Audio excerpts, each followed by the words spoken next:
Hi friends, welcome to another night of the Shiny Developer Series live stream.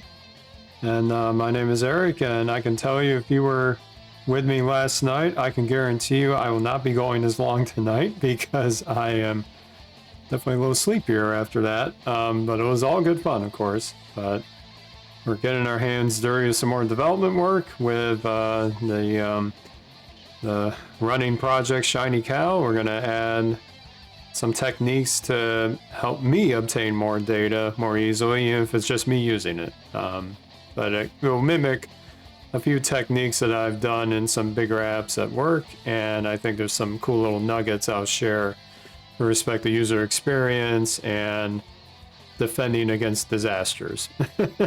So yeah, definitely gonna cook up some more dev cooking here. So let's bring in our friendly chat. No, that's not the button I wanted. There we go. Hello chat. So Unicorn Coder is back. Hello, welcome. And I'm sure ours will trickle in as they can. So to give you more background on what I want to do tonight is kind of go over the system of how shinycal is capturing the data being shown to you, the audience. So with that, let's go ahead and get to a little recap of where we are in this project. So let me boot up shinycal at first, the deployed version. And of course, what you see here is nothing new if you've been watching this before. But the idea is that this app actually does not hard code the streamer choices to display here. All the streamers that are here are entered via a separate repository because I wanted to make sure that I could update data behind this app without having to revamp the app itself every time. That the data is more of an artifact that's flowing into it. It doesn't necessarily have to be in the app itself, which it was in the very beginning, but then I thought better of it and figured out the technique for that. So what am I talking about here? So the app actually grabs from this repository right here. It's not a fancy one, but I'll just put it in the chat for anybody to follow along. It's a basic repository of our code, but it contains a lot of those functions that, well, welcome back, Wespasoda Buddha. I was watching, who did I watch today? I know I watched Jesse and Julia Silgi earlier today while I was multitasking. And I remember I made one comment where it'd be like, oh, it'd be fun to be able to do this earlier in the day, but my life just won't allow it right now. So I do apologize that I'm keeping you up, but I definitely admire that dedication. Someday I'm going to figure this out. Someday. But anyway, I'm literally, after I turn off the lights for this, I'm going straight to bed. So it will be, yeah, envious of daytime streaming. Yes, I still am. But, you know, that's the breaks. So back to this repo for a second. So again, nothing too fancy here, but the key point is what's in the YAML file section. So this here, this directory, contains a plain text YAML structured file for each streamer that's part of the calendar. And our most recent entry is right here talking with us live. This is Unicorn Coder's entry here, and now it's really nothing that complicated. We just have a few metadata fields, their user ID on Twitch, their name, their Twitter ID if they have it, a platform, which at this point is basically Twitch, although I have my eye on a couple YouTube streamers that I've discovered, and the categories, which can be a list of one thing, could be a list of many things. It's YAML. If you're used to R Markdown, this is nothing new. So up to this point, what have I done to enter something in the system? Well, it's basically I clone this repo, I copy a YAML from someone else, I modify the files, and then I merge it back upstream over here. And so the commits, if you want to look at those, are basically adding YAML files now after I got all the backend stuff working. Now, of course, notice the phrasing I said. I'm the one adding it. Now, part of that's still going to remain, but what if you are somebody out there that just started their streaming journey with Twitch, and you've heard about this, community of awesome streamers that we have, and you want to be included on the calendar? Well, of course, one way would be just to give me a shout out on social media, and I'd be glad to add you. But what if I could give you a way to initiate the request yourself through the app itself? That's what we're going to do tonight. So it won't be anything fancy per se, but the techniques are going to get pretty cool if we can iron out how to handle some of the API logistics. So in other words, instead of me doing this manually, I want a way that from the app itself, with filling out a little small form, it sends a PR to this repo directly. And then I'll be notified of it. I'll simply merge it in because the app is going to control all the formatting, all that good jazz. And it's just one less thing for me to do. Just merge it in. That's all. So it may be something that I just get the most benefit from, but it's content. I make content around here. So where should we go next? I think it's time to go to the app code base development time. Let me resize that a bit. There we go. The Stream Deck has not failed me yet. It's this little handy device right here. I love it. One of the best purchases I've made in my streaming setup next to the mics. Okay. So, VS Code time. We're back. Yep. And the first step is to orient myself again on the structure of this. So it's a golemized app, which is basically the package from the team at ThinkR that turns your Shiny app into a package. And it's got some nice dev tool like helpers to get you started. So the app UI at this point, yes, we should do something like that. So Unicorn Coder was on when I was watching Mariah's stream, and I'd mentioned that, I could definitely use some help with some of the graphical assets that I might incorporate into my setup if I reach a certain status. Maybe this week, because I'm literally this close to the criteria. Well, one criteria left according to Twitch, and if I can do stuff tonight and possibly tomorrow night, I think I've got it finally. Yeah, and anyway, so that's for the future. So, in the Golem app right now, the app UI is a very basic thing.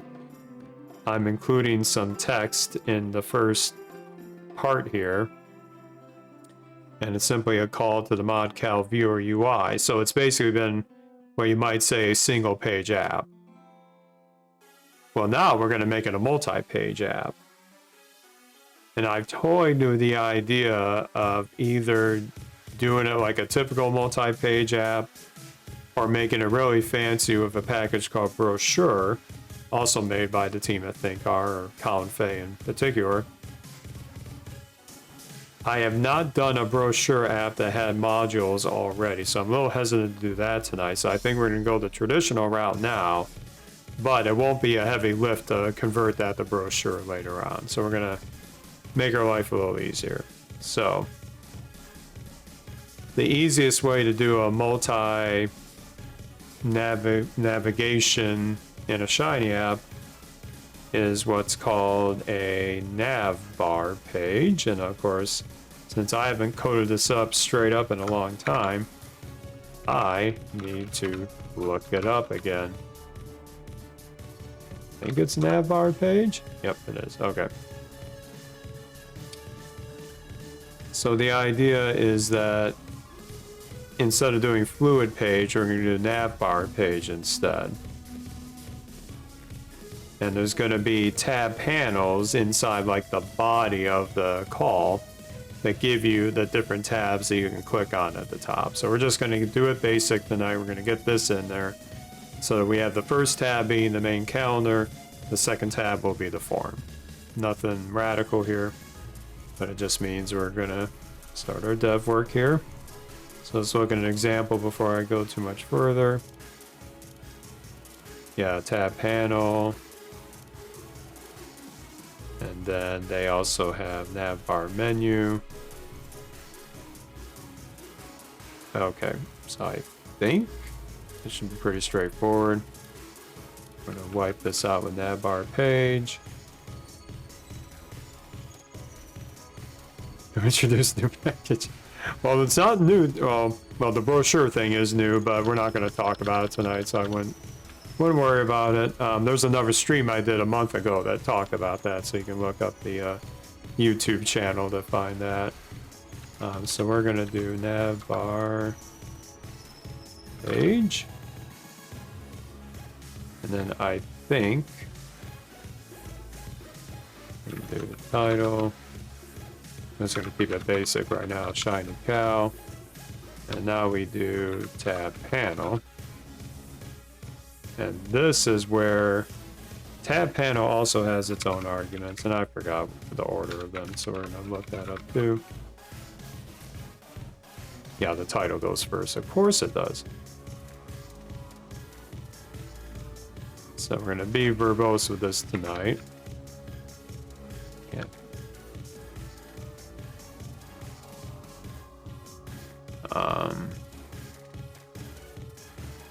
Calendar. Oh, hello, Yuka with data. Oh, cool. You joined our streamer group recently, and I've watched a couple of yours. You're doing some great data science learning, and looks like you're really doing a good job. So welcome. Thanks for joining. It's always great to have international audience here too.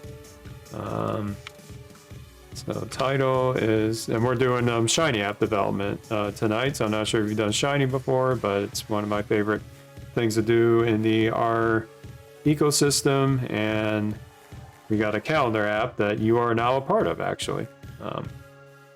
So now title, I'll just call this calendar, and then this is where we put, I like to do the value argument. This is going to be helpful if I have to do any server-side things based on where they clicked. Never hurts to be secure with it. So now I think we can just move this stuff over here. And of course, copy paste fails me again with that indentation, but you know, in due time. All right. So that should be all we need to get this in the navbar page format. So we're going to go ahead and run it. Let me find where I put my, we'll need that later. We won't really need this right now. I'm gonna close out description. Let's get my running the Shiny app script here. Move that over here. And let's run it.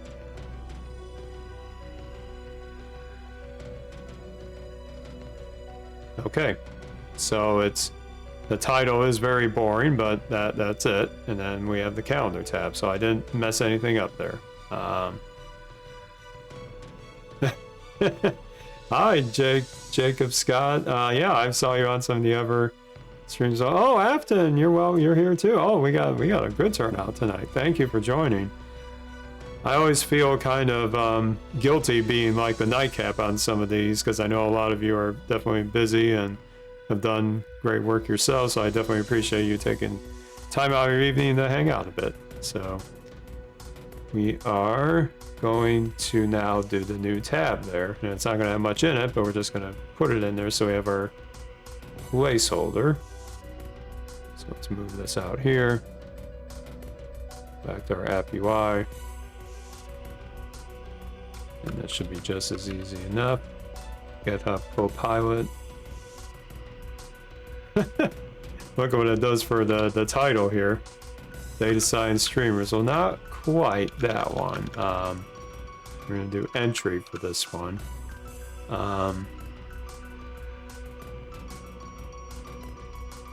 Value equal 3. Which one? Goes here. Okay, I always like to do a basic at first. Just make sure you get the basics working, and then we develop more sophisticated stuff later on.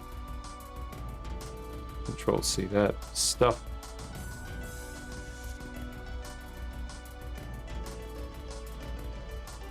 Oh, well, I have a funny story about that app. And first, I know you've had a little bit of sleep challenges with your newest member to the household there.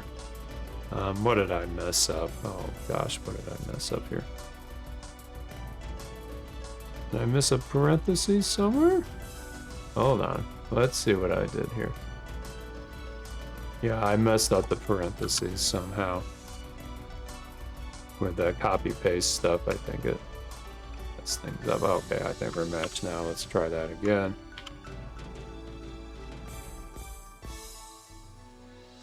Yep, there we are. So we got entry here. This should change to be, yep, very boring thing there. Okay, good. UI shell is in place for navigation. So we can stop this and we're going to start creating our new module.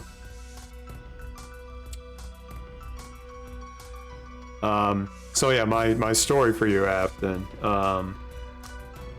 So one of my colleagues at the day job, actually one of my better friends there, it was a few years ago. He had just had a new kid. It was his first time being a parent, and he was looking for ways to get their little one to sleep.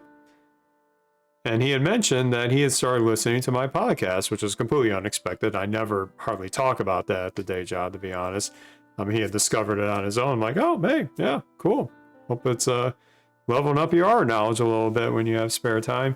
And he said, you know, Eric, it's been so good. It actually puts my kid to sleep. And I'm like, good, I think. But hey, happy to help your family in one way, shape, or form. So if I have that same effect on you, I take that as a compliment. I love people getting their sleep.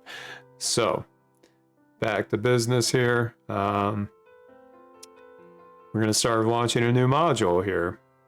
So finally, we have more than one module in this app. The way I do it with a Golemized app is I go in my dev script. We're going to go to the dev one right here, and we've got, stop doing that. Okay, Golem, add module. And the name of this is going to be cal entry.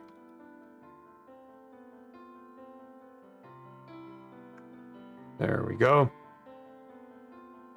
Yeah, maybe they will. I don't know. There's a handful of those like me who think of this as my hobby as well as a big tool in my actual daily work. Not that many of us, but there's a few of us. So it's always good to have kindred spirits in that journey. Okay, so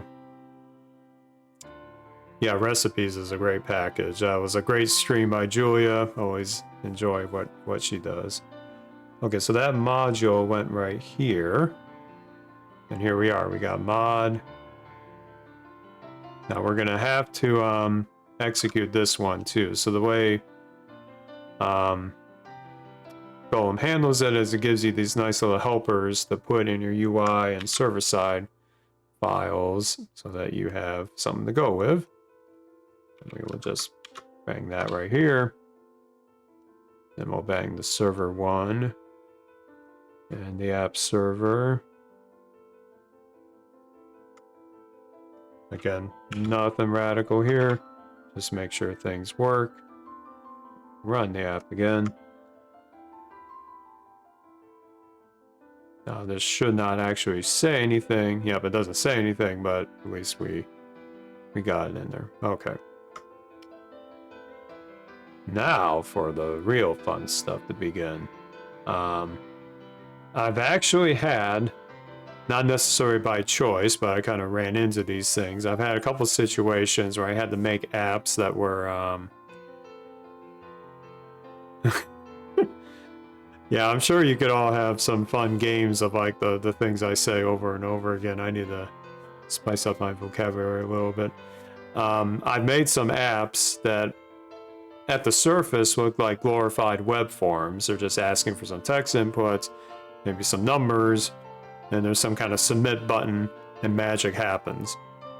Well, sometimes what they don't see is that those apps I made there that looked like it had a simple web form were hooking into all sorts of slick stuff on the back end, like AWS or databases, and calling APIs left and right. So this will look trivial, but it will be anything but trivial on the back end when we're through with this. So what we want to start building now is the various metadata that we want to capture for somebody to enter a data science streamer into the system, or potentially enter it into the system. And that, let's refresh our memory on the kind of fields we need. Now, I may still have these in this app in the prototyping area, but let me see.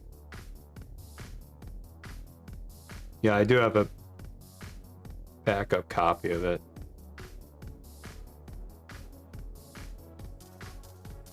Well, that's cool.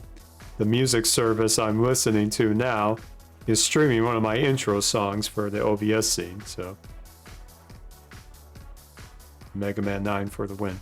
All right, let's see. So what I want here is we want to start building our form here of the data we need. So to comply with the YAML structure, we're going to need at least 1 or 2 text inputs potentially. The easy one first is going to be user ID.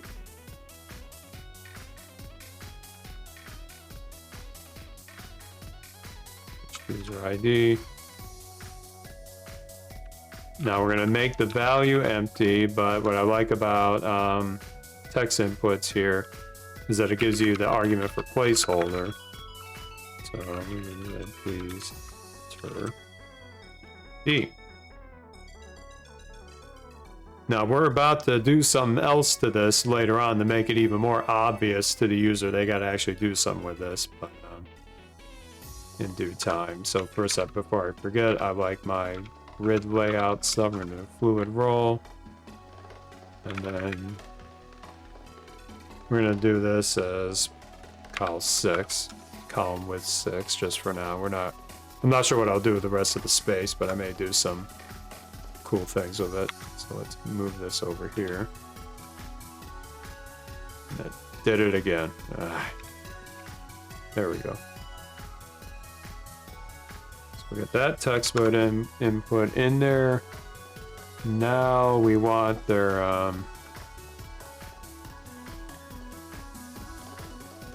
I'll call it full name, but what am I doing? I need to confuse myself there. Another text input. Let's call it username.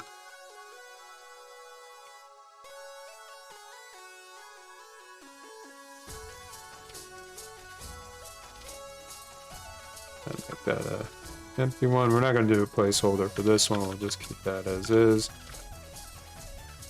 Now, next one is a Twitter ID.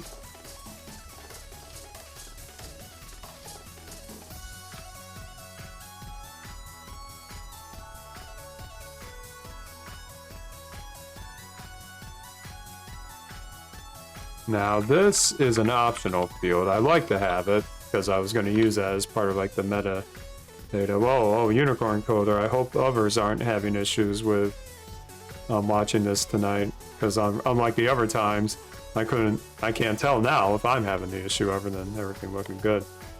Tan, welcome. Glad you're here. We'll see if I'm going to need your patented co-pilot services when I get to the API stuff, if that happens tonight. We will see. So we got the Twitter ID request there. And we'll do a, what do I want to do with this? Maybe a shiny widgets to spice things up. So, radio. Yeah, we'll do pretty radio buttons. I'm just can't remember what all I want, so. Platform.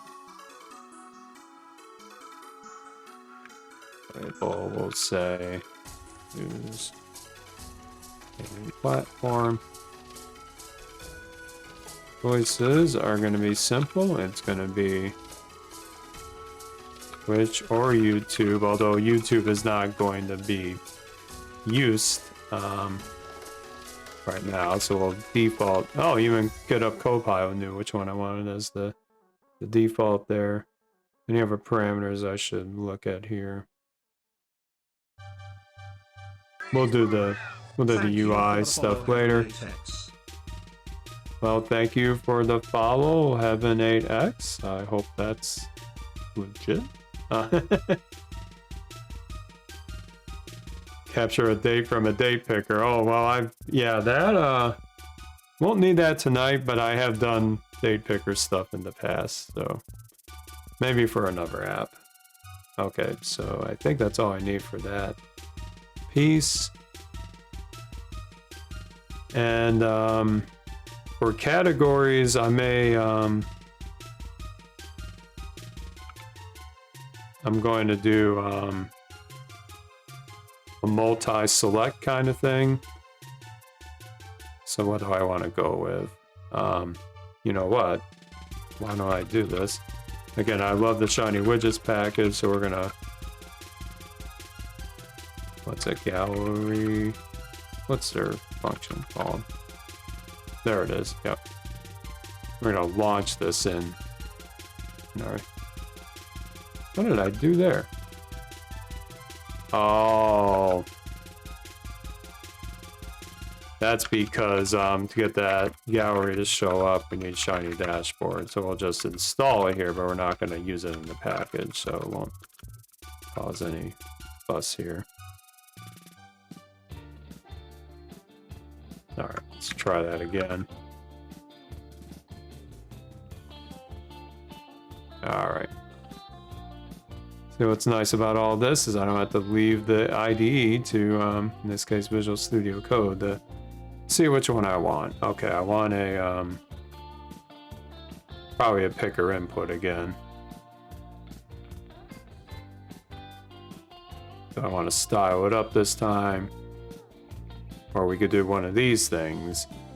The select these, select all. I've always, we do this also with one of the time, not the, yeah, the time zone thing, but we'll do something pretty similar here. It'll just be a little more basic. Let me copy that snippet here and then we will put it into the app.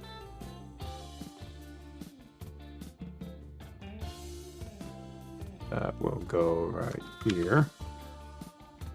And yes, that completely mangled it. That's all right.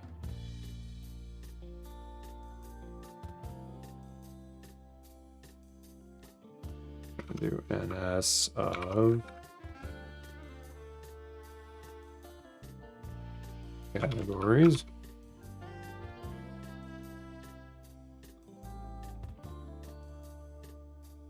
Oh, something went haywire there. We have an extra quote there. Okay, good thing I noticed that.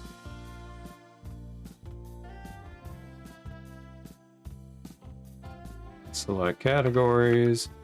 Hey, Ellen Hugh, welcome. Glad to have you again, and we're back on dev mode here, so you're seeing a very familiar thing, I'm sure. So for choices, that is going to be we're gonna keep this basic for now. We're gonna say it's back to our YAML here. Our data science, shiny, sports, gaming. What else do we have here usually? Well, of course, I love Linux, so we're going to put Linux in there. Put Julia in there, Python in there. Any other ones I need to think about here? That probably covers it for now. I'm sure I'm going to add more later. Hello, eGame Love. Thanks for coming. I know it's been a wait for everybody, so I always appreciate the turnout. All right, got the choices in there. Options, we're going to keep the options. Change the indentation a little bit. Now, let me refresh my memory if I have to. We need to make multiple to be true. Let's do that.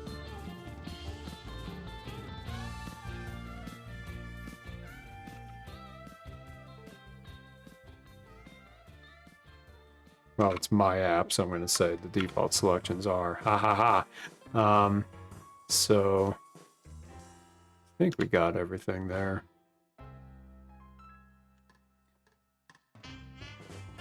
Okay, any syntax errors? Seems not. Okay, let's try running this and see what happens. Alright, I'm gonna run this. Let's get rid of some cruft here.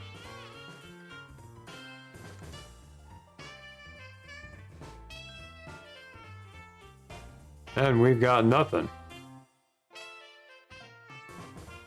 What happened there? Ah.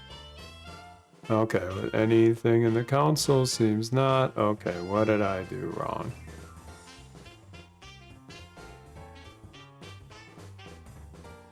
Oh, I don't really do anything server-side yet.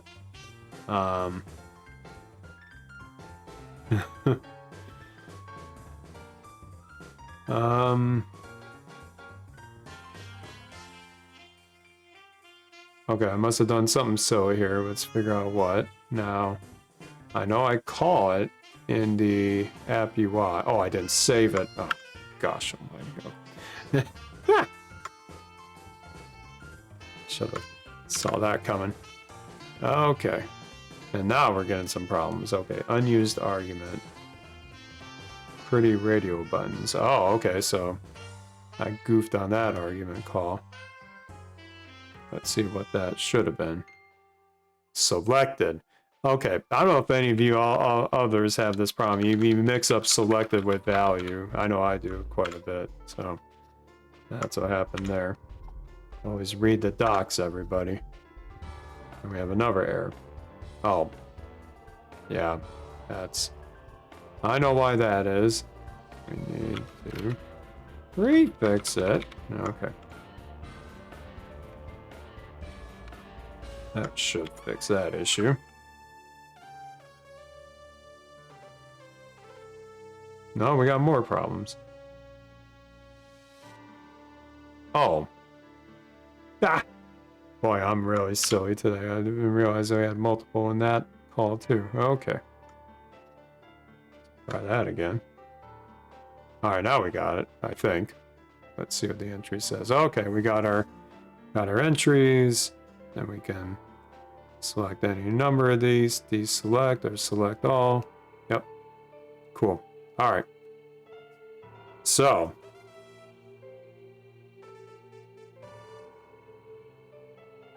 Autocomplete tabbing. Well, the problem with VS Code, sometimes it completes in the wrong area.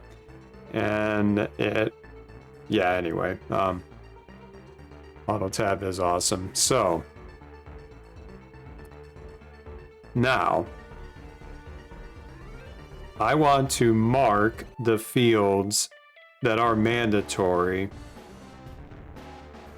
that have the possibility of somebody not selecting something in this UI, but I don't want them to leave it empty.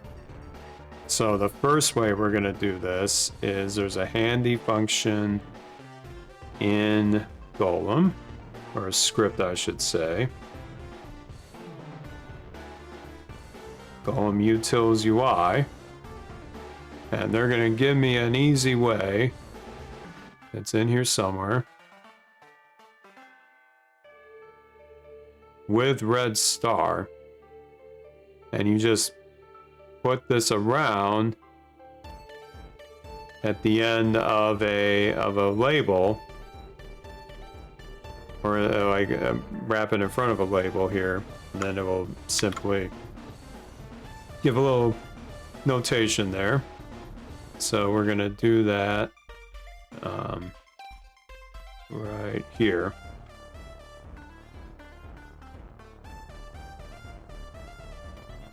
So we got it there. Yep, that's mandatory.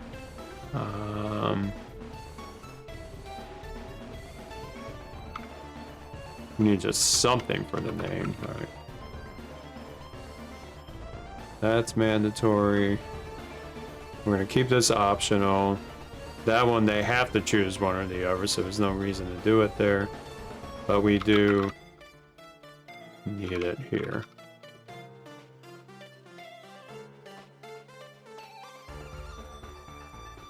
Alright.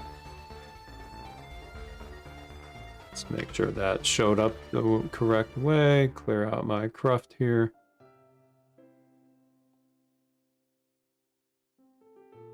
Alright. Yep, we got the red star here, here, and here. Perfect. Now,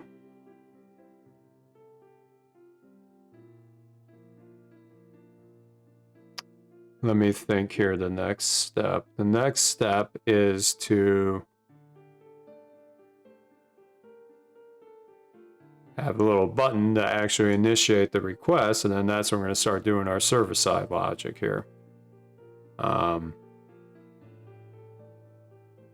But first, we're going to do a little helper client side to this one. We must have at least one category. Now, there's a kind of a more obvious way to tell the user, hey, you got to put something there no matter what. And that would be, if we go to the browser, a package I've been starting to use a little more often, and this is called shinyfeedback. We'll look at this demo here. I'll put the link in the chat if you all want to grab this.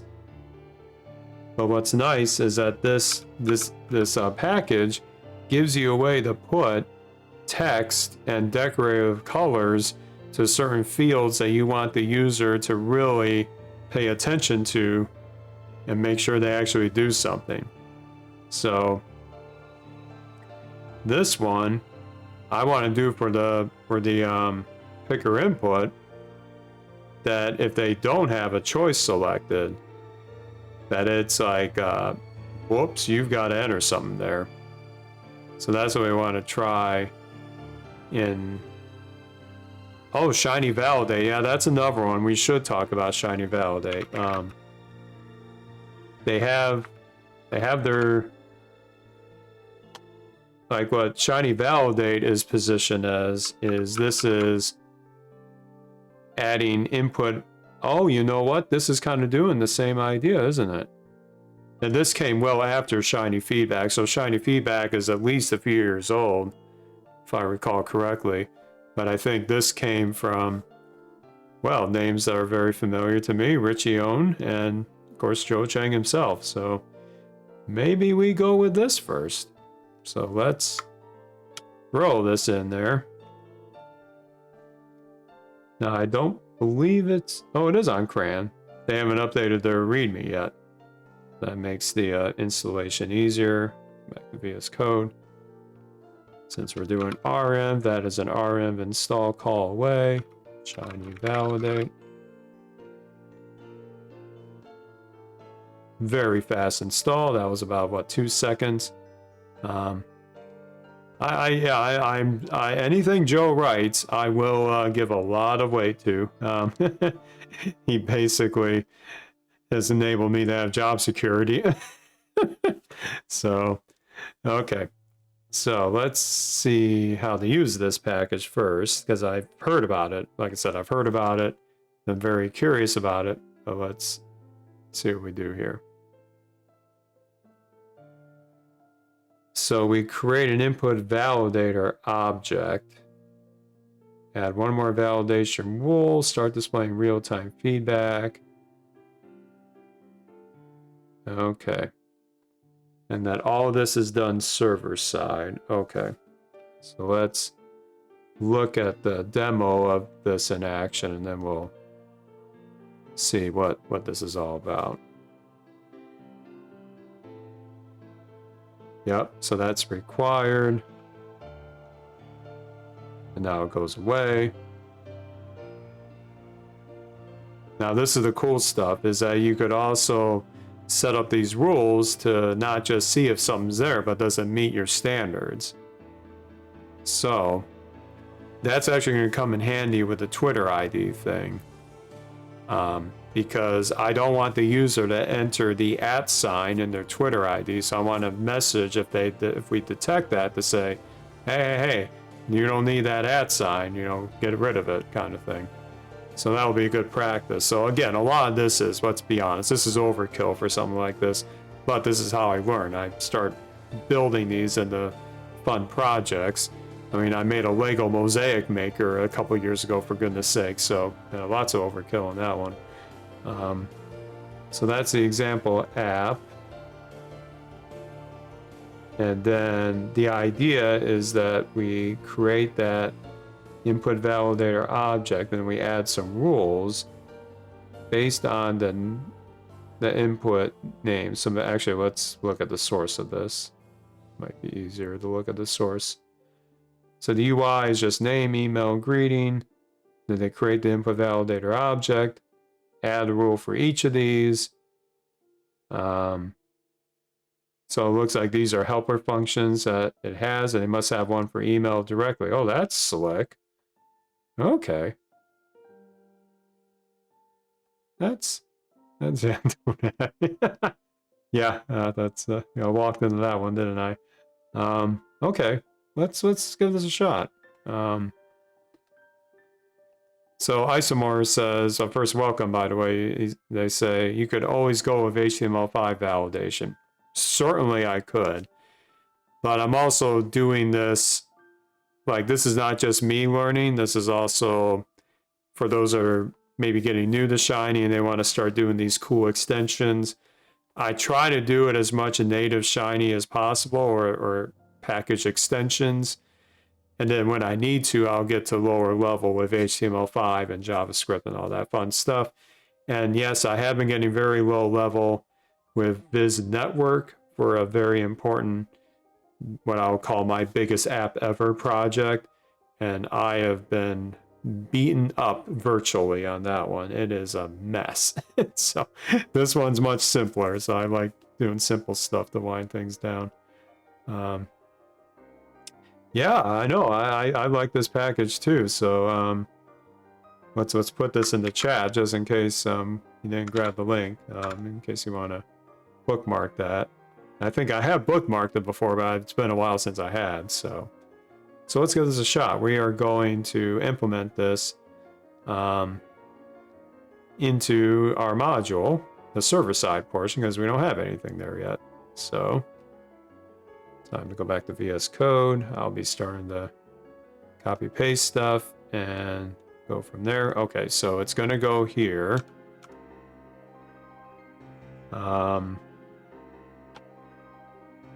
We're going to basically keep their recommended constructs, but a good point the Unicorn Coder always reminds me about, we should comment the heck out of this.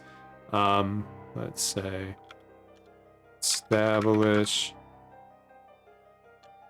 type form validation processing and rules. Okay. Now I am going to have to import this package. up here. And so we're definitely using this. And we're going to make sure we add it to our description file, because that's what I forgot to do before last stream. And now we got it in the import, so we're good to go there. So we got this input validator new, and then it should be adding the rules. So for those, some may know where I'm going with this. If you notice the syntax where we have this function name, it looks like, although an object name you might say, a $new. This shiny validate, much like shiny itself, is an example of an R6 class, which is something I feel like I need to get better with, because let's face it, all the tooling I'm using in the shiny ecosystem that's like shiny proper and some of these more, you might say, sophisticated extension packages are wrapped in R6. And I've gone since my early days of R. I have barely had to make my own S3 methods, for goodness sakes, much less R6. And I don't know if that's just a happy accident. I've gone as far as I have without it, but I feel like I've got to rectify that issue at some point. So maybe Shiny Validate, along with another package I have my eye on, will be a good way for me to start learning about R6 and what really makes it tick. It has honestly kind of scared me before. Not in a, no, I mean, that's harsh, but it seemed really complex. But I think it's much like JavaScript itself. I'm sure once I really, really put my head to it, I can make it work. And then I'll become the Jedi Master of Shiny development. Ha ha ha. And by the way, I know we have some Star Trek fans, so props to Star Trek fans. I'm a Star Wars person though. So anyway, so we're gonna add some rules here. Now look at this. GitHub Copilot, I think, has figured it out for us. Check this out. This is unbelievable to me. Now, the question is, do we need the namespace here? I'm kind of in shock. That's actually, oh wait, you know what? No, it didn't. What am I doing? It thinks it's an input. No. All right, so that, no, GitHub Copilot got that wrong. Nice try. So we're gonna polish that up. That was funny. And by the way, Cedar Prince, welcome. Glad to have you here. Always great to have you. Yeah, I don't know. I don't think I'm gonna be Luke Skywalker. I'm like this. When I get devious, yeah, I have my my Sith tendencies, I guess. So user ID. Which one was user ID? That's the big one, the Twitch user ID. So I definitely need that. And I think then let me load Shiny Validate into our session. And I think the function is going to be called SV required, with hopefully no arguments. Whoops, there we go. And then it looks like the last step is to enable these, so we're just going to separate them out now.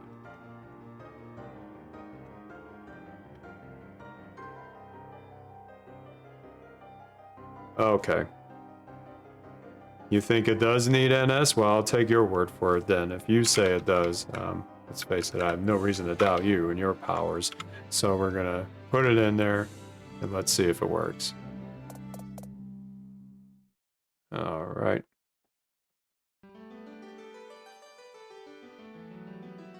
Whoa.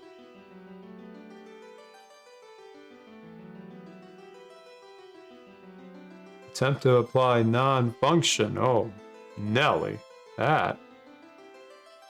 Oh, did I mess up the brackets here? No? I don't think so.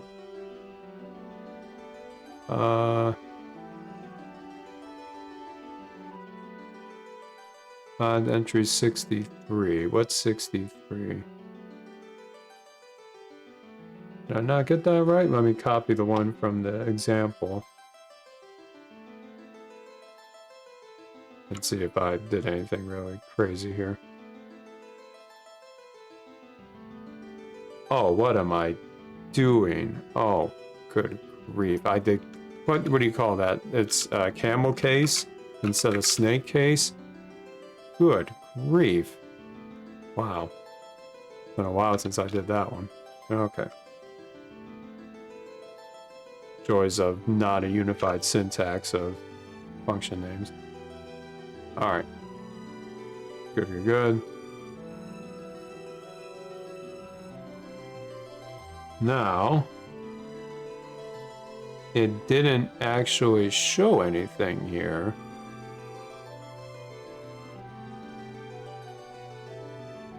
But that could be because... It could be because I don't have anything that depends on it yet. Because this is server-side. Why would the server-side process care about this if I'm not actually doing anything with it? So I guess we're going to need some debugging output here to trick it. That's a good thing to notice, is that if you feel like you did everything right and then nothing's happening, it's much like what Jesse was kind of going through with the reactivity tutorial today. You've got to have something that it depends on. Yeah, I did. I have IV enable here, but what I was saying, Tan, is that I don't actually do anything with this input yet. So I'm pretty sure I have to even just print it out somewhere for this to take effect. But this will be a good test to see if my logic is correct. So all we're going to do here is we're just going to stuff a debugging output here.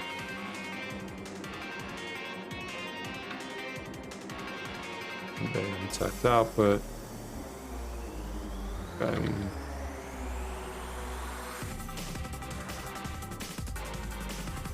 Like that will do it there, and then we will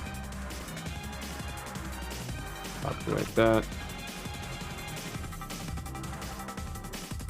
Render print. It's easy enough. And we'll say this is user ID. Okay, let's see if that does the trick. I don't know yet. We'll see.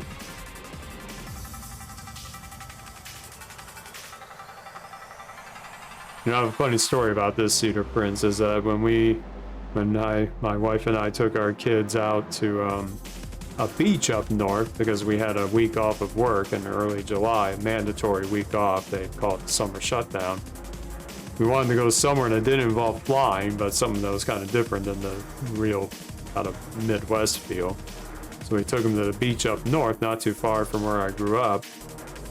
But the way to keep them entertained in the car was I had downloaded a few audiobooks about Star Wars. And I used YouTube DL to rip the heck out of those to MP3s, and it had lots of funny takes on the first 3 movies, and also, I should say, parts 1 through 3 and parts 4 through 6. It did not cover the new ones yet, so I heard that clip of "I have the high ground now" more times than I care to admit during that car ride. You have to do what you can to keep the little ones from going crazy in a van. Alright, so I think that will solve it, but we'll find out. Nope, it's still not showing the stuff here. Okay, so now comes debugging time. What did we do wrong? So if that should have turned like a message, so am I not...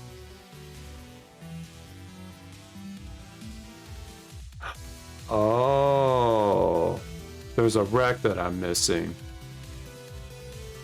Okay, this might be the trick. We'll see. So, what I mean by that is, you go here. In their example, they had a rec. They do IV is valid. That may have been it. That may have been it. Let's see. Of course, I always say that, and I'm usually wrong. So, joys of trying new things.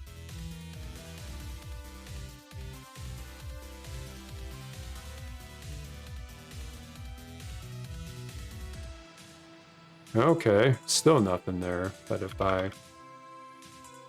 Ooh. Yeah, we've really borked something now, haven't we? There's no feedback at all. So, okay. Well, it's good we're learning together on this. So now I gotta go to... I'm gonna go back to that example app. Make sure I didn't miss anything here.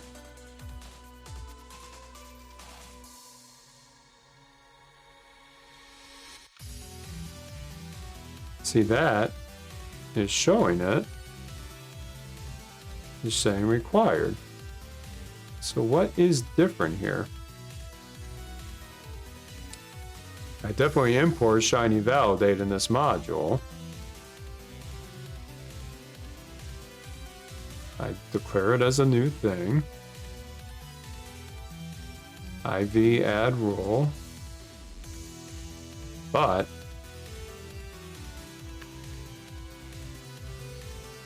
let's do NS.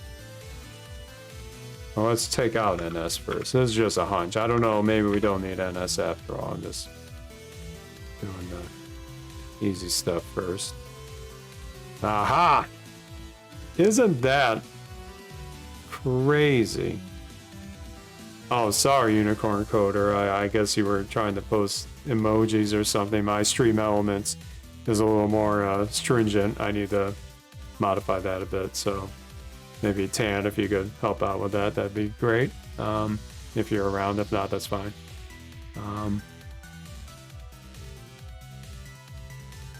Okay, so that was a lesson learned, wasn't it? The lesson here was that sometimes, not always, but sometimes when you deal with modules and you want to refer to them in server side, even some of these newer packages don't need the namespace prefix in here. I'll be honest, I need to know a better technical reason why sometimes you don't need it here. I should know that because Joe Chang actually, I was preparing for my talk at our studio conf a few years ago, and he was meeting with me almost every week for like the first, or the couple of months before the actual conference, as I was developing the presentation, developing the example app.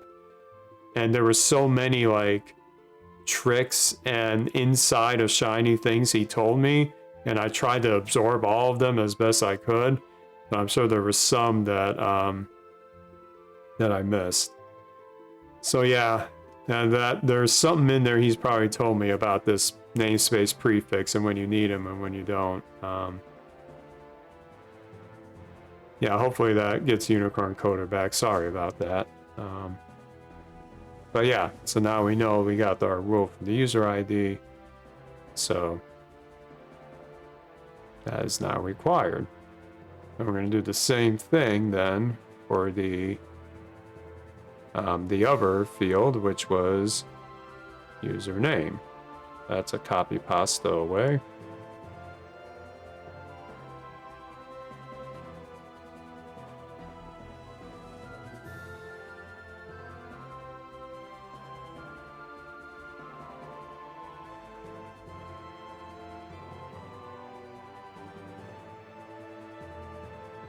Okay, thanks everybody. Yeah, we want to make sure Unicorn Coder is able to send links here, and I know there's a command you told me, Tam. It was like VIP or something that I can do that with. I know you put it in the Discord. I forgot to write it down in my standard notes notebook. Okay, let me see if I can do that.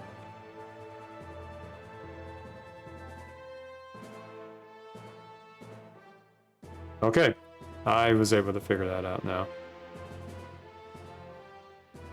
Oh, okay, so yeah, Unicorn Coder, you should be able to do links now. I just made you VIP, so thanks for real-time Twitch leveling up. I'm still very new to all this. Okay, so now we got 2 rules here. And I want to do it also for the categories. So I wonder how this works for non-text inputs. I guess we're going to find out. So that was categories.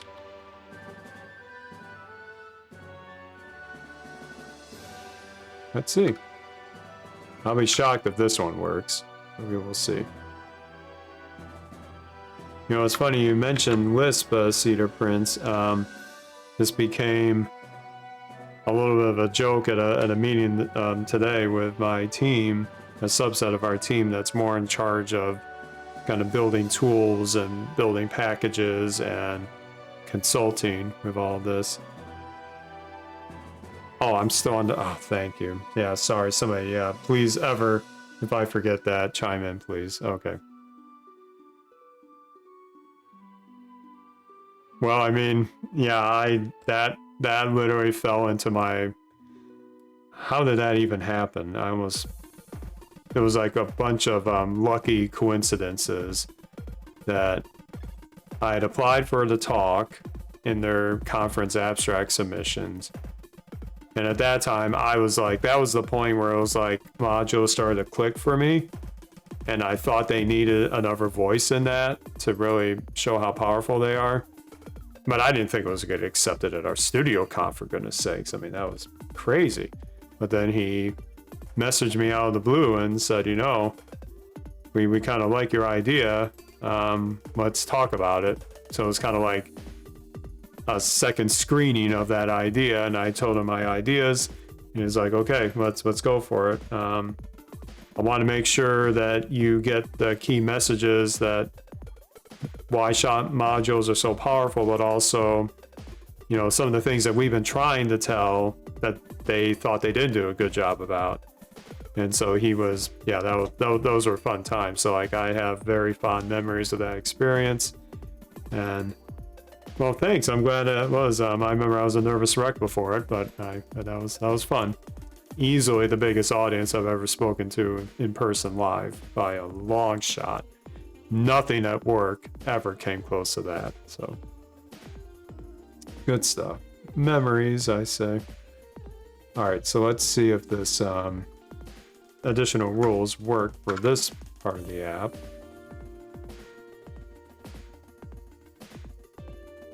Now, I'm not... Okay, well, let's see what happens when we deselect all. Well, look at that. Okay, this... Okay, I'm really won over by shinyvalidate now, because let's think about the outside-the-box thing we just did.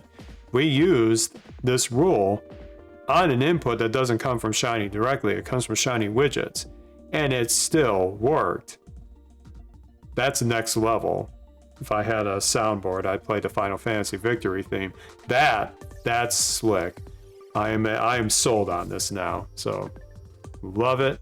That is going in my apps at work, probably starting tomorrow. Cool, cool, cool. All right. So we've got the rules going, and I think it's now time to take the results of these, and we're going to massage them into a YAML format. Albeit we won't write it to a file yet, but we're going to massage it to YAML, and then we're going to look at, if we have time, the GitHub API stuff. I'm not going to guarantee it, but I've already had some good aha moments already tonight, so I consider that a success. So let's close this. I probably don't need this after all, although this will be a good test. We're gonna get rid of this. We're gonna get rid of this thing here, and make sure that those messages still show up when we don't. What did I just do? All right. That those messages still show up when we don't actually do anything with the input. They do. Okay. So good. We deselect everything, and they still don't show up. Cool stuff. Awesome package. I'll have to tweet about that after this. That is slick. Okay, I'm gonna get rid of that. Well, I may keep it there just in case, but I'm gonna keep this in one block here. And then we're going to assemble a reactive of the entries to this. But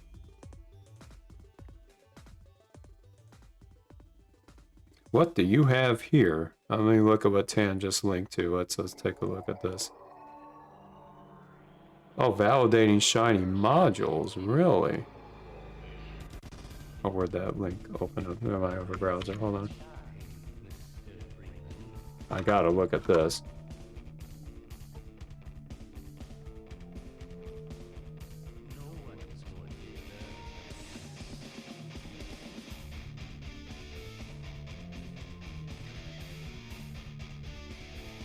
I'm reading, that's why I'm quiet, because this looks very, its own input validator function.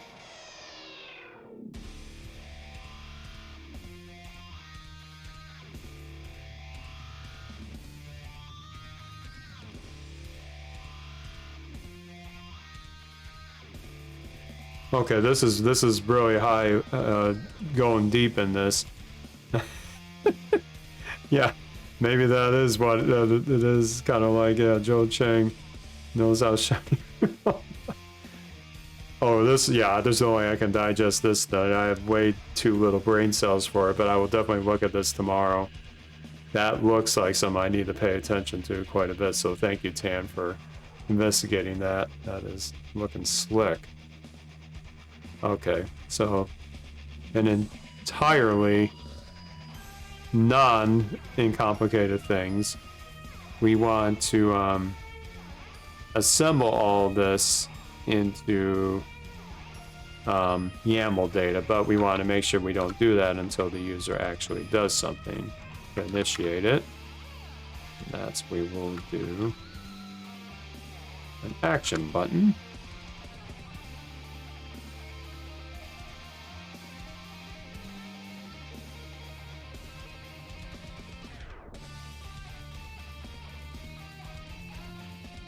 And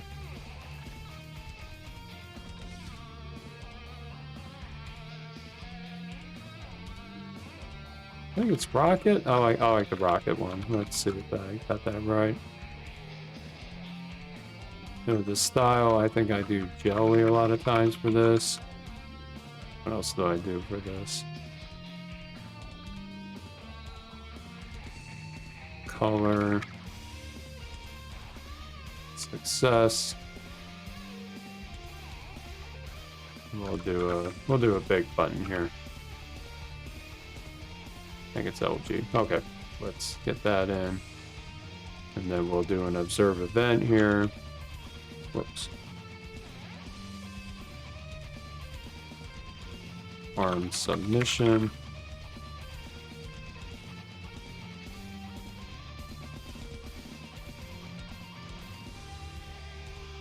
What did I call it? Did I call it submit? Yeah, I did. Okay. Now this will be an interesting thing now is now this is where in the past what I would do before shinyvalidate is I would have to check these inputs kind of one by one, and if any of them were not valid, I mean not have a proper value, what I would do is I would show a pop-up like shiny alert or another modal saying, hey big shot, you forgot that input, try again, and it would exit out of the observe event call there.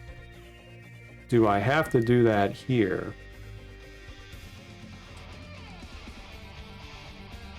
I'm wondering if I do. So I'm going to go ahead and that example that Tan you just sent me.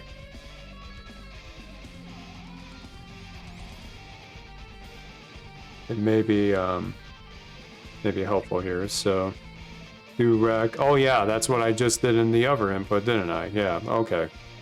So okay, let's try this out. Yep, it is valid. So I had it in front of me the whole time. Okay, so rec is valid, and I'm just gonna do a silly message here and see if I get that message to show up. If I have anything invalid, but if I do have something valid, it should show up. So let's do that. Okay, so now let's pay attention to the bottom here. Do we get any message here? Nope. So we'll just enter stuff here. Now do we get it? Yes, we do. Oh, this is so awesome. This is gonna make my life so much easier. Now, there is one downside though. Oh, okay. Good catch, Tan. Yeah, I was about to say the one downside, although I think it's fine for what I'm doing here, is that sometimes you need to show the user what they did wrong, but that's for another time. Okay, so what you're saying, Tan, is we should move this over to this. Yeah, okay, because you don't want to enable... Well, okay, let's see what happens here. I have a bit of a question about it, but maybe I'm overthinking it. Let me see what happens when we do this.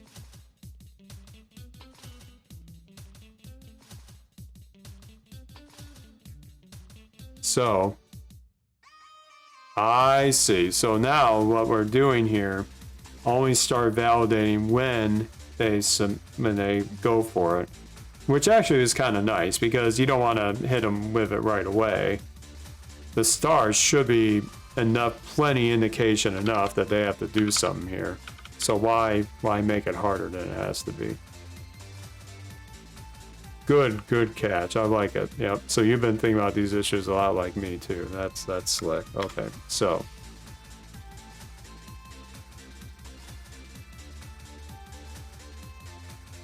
now I just want to experiment with something here to augment this with the approach I've done at the day job a lot. If not, IV is valid. I'm just curious if this works. Let's see, shiny widgets. Show alert.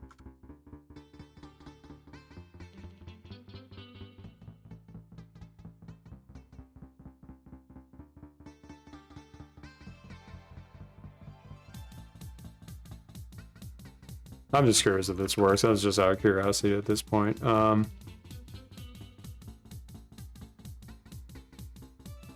You have a Joe Chang presentation coming up? Oh gosh, that'd be... Ah! You didn't tell me about that. That'd be crazy. All right, I'm just curious if this works. Let's see what happens here. I'm gonna comment this out for now. Actually, no, I don't comment it out. No, I kind of do, yeah. Just curious of what this does. Well, yeah, you're right, Tan. Well, sorry, Isamore, you're catching somebody that underestimated the editing last night, so I didn't get much sleep. So maybe I'll get it more later. Okay, so what you're saying is we move this. Yeah, I've done this before. Why do I forget? Okay, yeah. All right, move that here. So now we'll get the best of both worlds here. We'll have the rec and the pop-up just in case. So.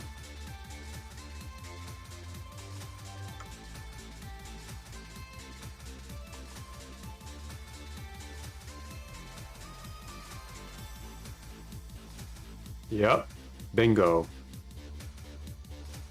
That's awesome. Okay, that's awesome. Maybe I'm easy to please tonight, but that's awesome. That is just awesome. Okay, so now we can start assembling all this.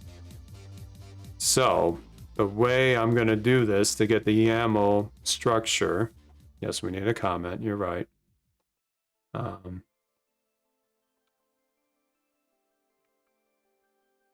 Ensure form is valid before. Okay.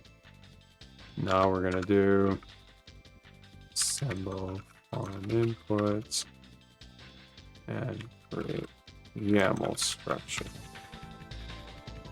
So this is going to be pretty easy. We're going to do what will be a list object, and then we're going to convert that to YAML, which I did a little research on when I was watching Mariah's stream in a car waiting for my kid to finish her practice. So I'm such a geek. I'm watching a live stream in a car, not driving, of course. I'm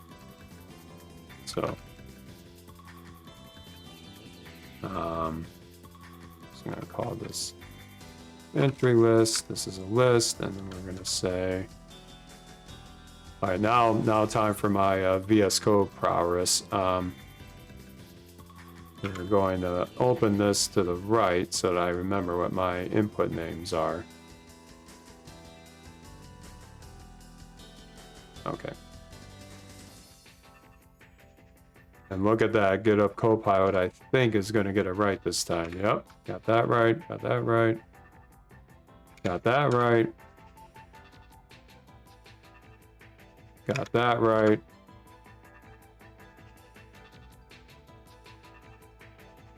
And then this is mostly right. We're going to convert it to a list, because this could have more than one thing.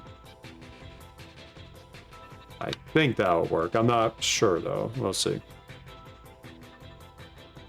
And now to get this into YAML, this is what I did research on earlier tonight.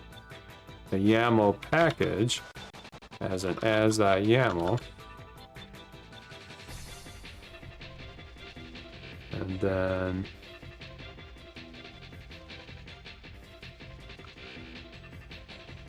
I will actually look at this in real time to see if we got it right. So instead of this being rec is val, we're gonna, oh, wait a minute.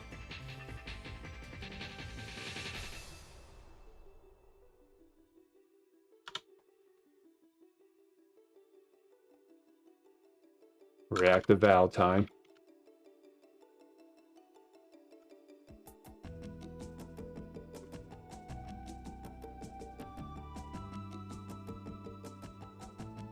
We're gonna populate that. Don't want to call it that now. Ah, that's wrong key.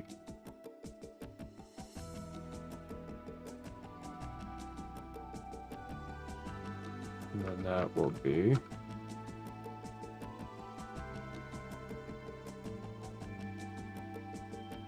I know I could use browser, but I'm just being, yeah, I know.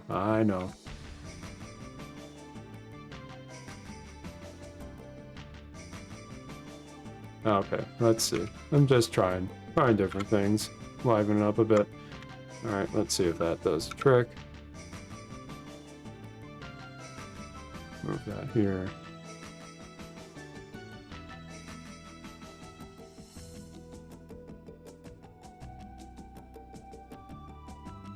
Try selecting two of these. Well, of course, if gotta comment this. Jeez. Not smart enough for that GitHub Copilot, huh? All right. Can't replace this just yet. All right.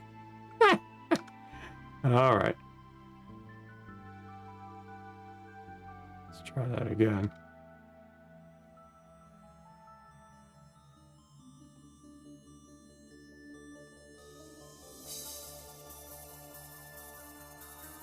What?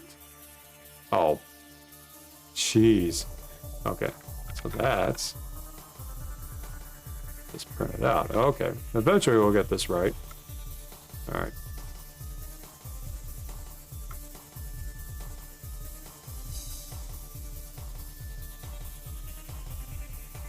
Oh yeah, yeah. I'll answer that ice some more. Let's just see if that works here. All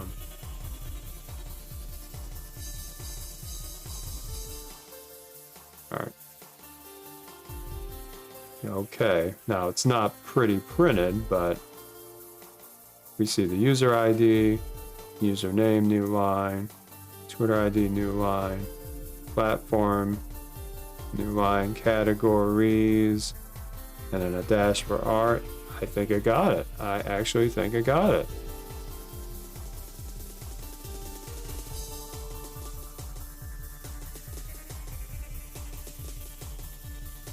Yeah, so the idea behind this, Tanya, I framed it before you joined, was that if somebody was going to shinycal and they are a streamer and they wanted to be part of it, I wanted to make it as easy for them as possible to actually initiate that request to be added to it, because I don't want to, at this point, just open the floodgates to let anybody put any YAML in here.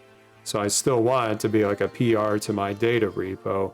I want to get the data in the clean format that it needs so that the GitHub API can take a PR and with the file and just add it into the repo. That's where we're going with this. But the good news is that I think I've accomplished at least getting the YAML stuff from here, which is really cool.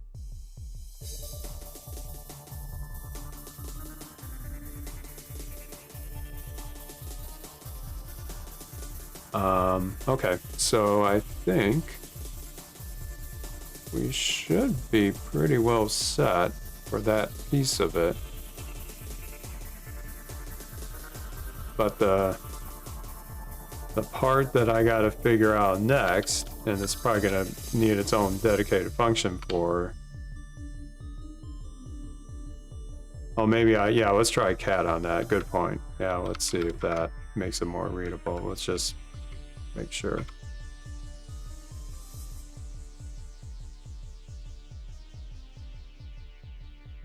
Okay.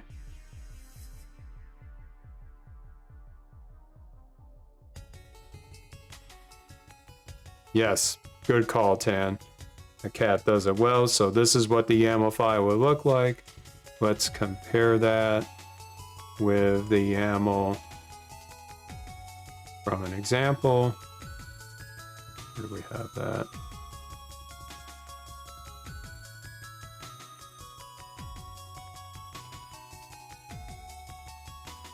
So user ID, okay, so we do have one thing we need to do though, is we need to make it so that, actually I need to look at my other repo for a second. Want to make sure I'm consistent with the, no, it is consistent. Yeah, this is what I want. Yep. It's just going to be named, the file will be named their username.yaml, which is an arbitrary thing. Oh, let's look at categories. No, actually that is what I want. I'll show you why. I'm going to copy it from the other repo and put it here. This is what it looks like for the data set. Oh, there's two dashes. Oh, I didn't know. Oh, I'm sorry. Yeah, you're right. There are two dashes. So, okay. So I think what you're saying, Tan, is this whole list of it is overkill. We just do it as the vector itself, and it should be smart enough to delimit it. That's a good catch. I completely missed that. Yeah, good stuff. All right, let's go back to our. Don't need that anymore. Let's see if that did the trick.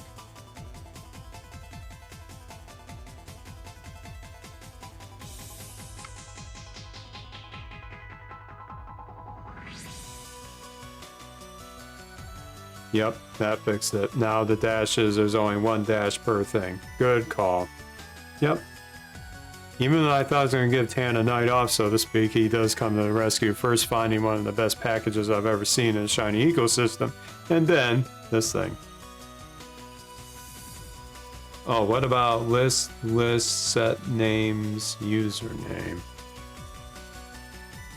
Well, the good news is, Tan, that we don't have to do it that way, because what I was showing you earlier, this is outdated. My YAML is much different now. Now it looks like this.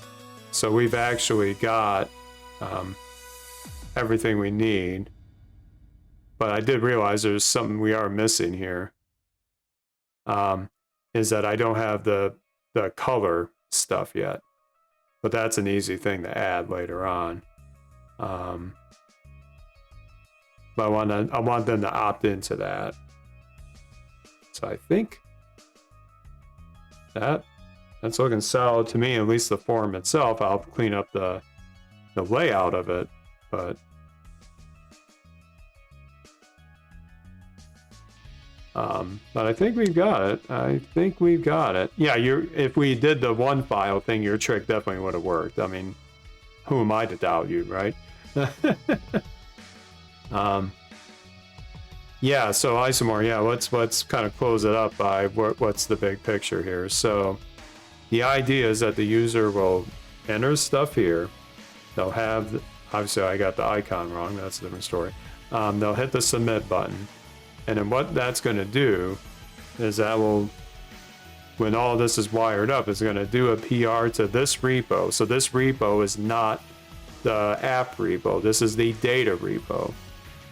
And what the PR should have is a new file, YAML, of that new streamer.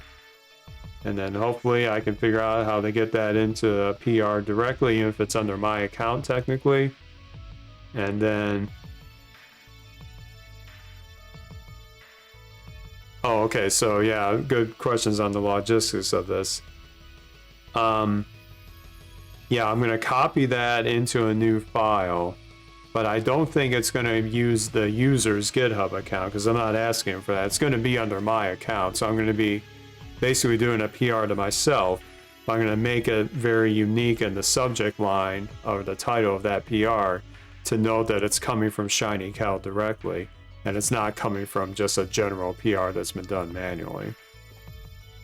So that will be the idea of it. And I'm also going to do some additional checks during this submit to make sure that they request somebody that actually has a Twitch or a YouTube account, and that I don't know how I'm going to validate the categories. I guess that's going to be something I'm going to have to do manual review, but at least this will give me what I need pretty quickly. Yes, I could write a custom shinyvalidate. That's right, that opens the floodgate. So I could say, after they enter a Twitch user ID, if I call the Twitch API via CoderCal's Twitch art package to get the user info, if that comes up empty, then I have a validate message around here saying that's not a valid Twitch ID. That's where you start to really see the power of this, is that then it's simply in this modcal entry server-side stuff.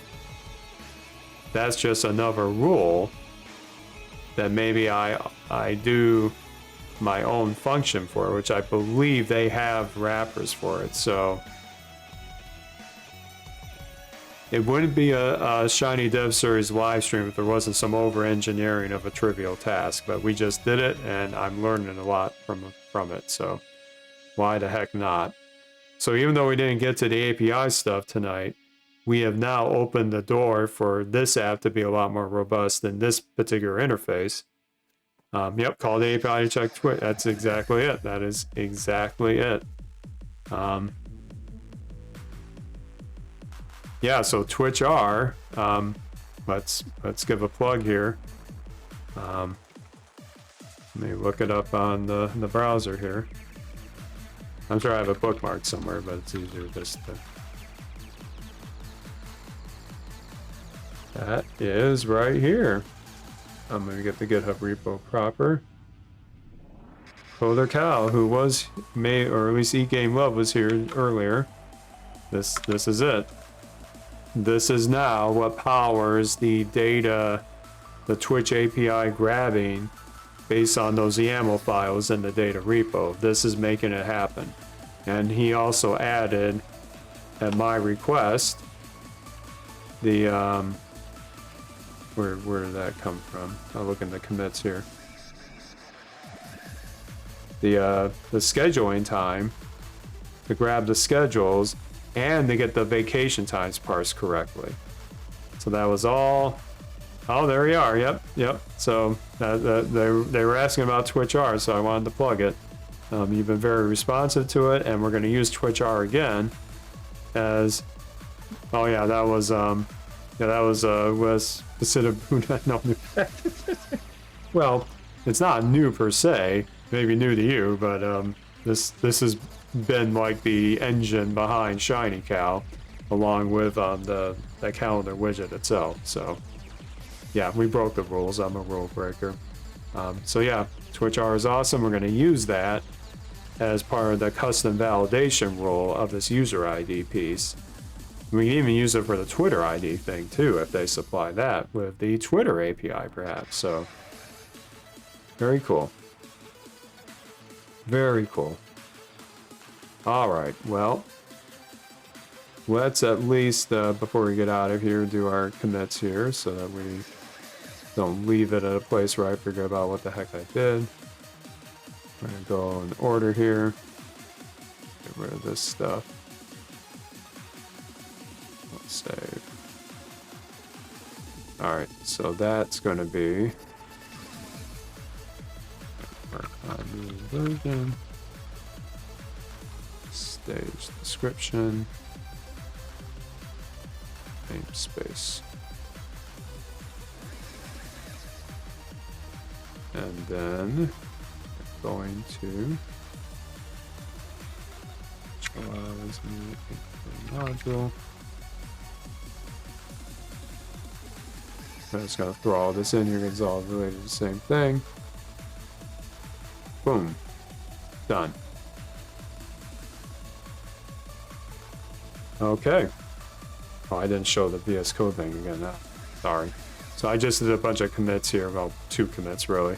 So now we're in good shape for when we pick this up next time to continue with that validation customization and get to the actual API stuff. So we're going to do 3 APIs, the Twitch API via Twitch R, optionally the Twitter API if they supply that, and then the GitHub API. So that will be the next set of magic here. So let's close this up. Yeah, there should be some comments in here. I left some comments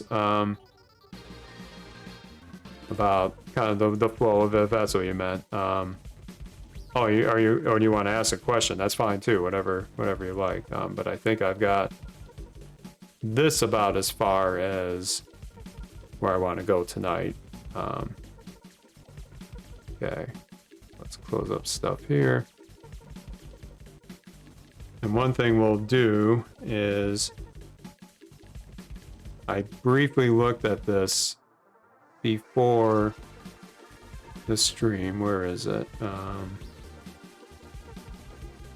There's a package to interact with the GitHub AP or Git AP. Oh, this is Git, not GitHub. I got that totally mixed. This is for Git. I don't want Git. I want the GitHub API. Oh yeah, sure. Yeah, you can ask Unicorn Coder. I can go back to that. Yeah, go ahead and type that in and while I search for that. GitHub API from R. Oh, GH is it? GH is the one. So I want to check here is if it has like a wrapper to do pull requests or not. Oh, not really. I think now I remember for this one.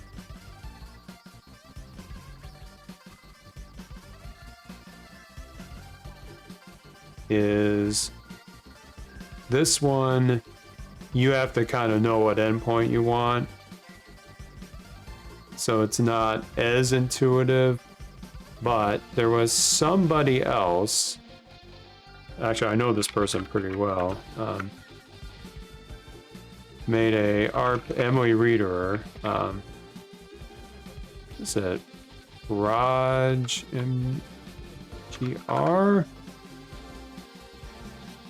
Oh, I got it right. Okay, Proj MGR.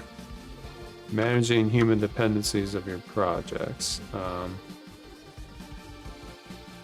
This has some stuff that ties with GitHub, actually. Generating issues and milestones, but I don't know if it does pull requests, though. Let's see. Basic GitHub API interaction. Create a repo. Yeah, I don't think it does PRs. Oh, okay, it does issues. You can post issues from here, but I don't think it does. Yes, this is the one, Tan. I've heard great things about it. It's a great way to get these project boards set up and to do some maintenance of it. She does a great job with this package, so I'll link it here in case anybody wants to look at this. I'm going to investigate this further. And yeah, oh yeah, well, yeah, I do that as well, Tan. And in fact, for shinycal, I gotta figure out where I'm at here. Where's shinycal? Oh, I don't have it for this. Where did I do a project board recently? It was a different project, but I do use it. I do use it quite a bit at work. We did, in fact, we did, I have too many tabs here, I know. I did a kind of a dev meeting with my small subset of a dev team for a new initiative. And the first half of the meeting, we were just cleaning out issues. It was awesome. Because it's so easy just to drag them out. Okay, so as you can probably tell, I am definitely running on empty here. So we're probably gonna close it up, but I want to make sure there aren't any other kind of questions before I head out. Let me catch up on the chat. Oh, so CoderCal, your place uses Azure DevOps. I have actually no idea how that works, but I better be probably peripherally aware of it because my shop is also getting into Azure much more these days. So that could get crazy. All right, I think we're good. One thing that I'll mention before we head out is I did do a little bit of help in documentation for the repo. Is I have a contributing guide, which isn't really that complicated. It's just some kind of things about what I'm looking for when you file an issue or making a pull request. I haven't fleshed it out entirely yet, but it's definitely there. So Cedar Prince, you're asking if I use project boards yet. Yes, I have for GitHub quite a bit at the day job, and I've used like the automated version of it. So if you have an issue and then in a commit at a PR, you close it out by referencing it, it'll automatically move that to like the closed field at the right upon that merging of a PR or that commit. So it's pretty cool. So yeah, use this, and other packages have fantastic GitHub functionality, especially the GitHub workflows. I see what you mean. Okay. Yeah, my shop is invested in the GitHub quite a bit, so we're able to take advantage of these packages in certain ways, although the authentication stuff's a bit clunky. Less said about that, the better. Oh, is that from use this, the PR init? Let me do a quick check on that.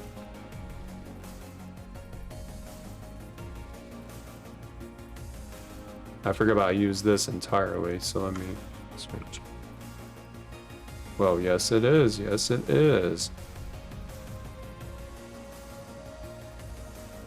The PR init is for a branch. Number of PR, which repo to target.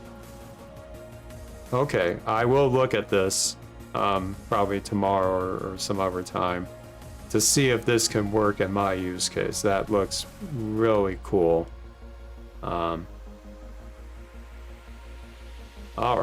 So, yeah, in fact, that's something I'll stream about too, West Pasita Buddha, is that I know I've done some open source projects that had a project board. I forgot which ones. In fact, it's kind of bugged me if I don't figure it out. Did I do it with Shiny Lego? Yes, I did. No, I didn't actually do anything with it. Oh, that's crazy. No, I've done it somewhere. Did I do it with Shiny Saurus? Nope, not there. But I know I did this recently. Is it the racing ones?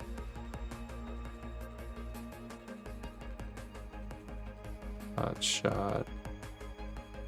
It's either this or the dashboard. I'm pretty sure one of them had it. No, that didn't have it.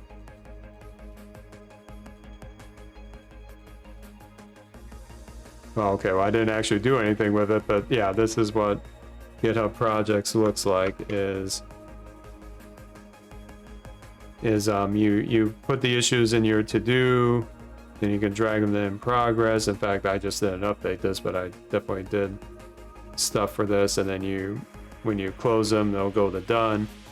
It's a great way to triage everything. So I used this in my big app at the day job in last year when I was doing the development cycle, and we had a lot of things to fix in that release. We refactored the whole app, so I had probably about 50-60 issues that were resolved last year, and the issue board was, or the project board was the only way I could manage that. So highly recommend it, and I will start using this more effectively with shinycal as we go along.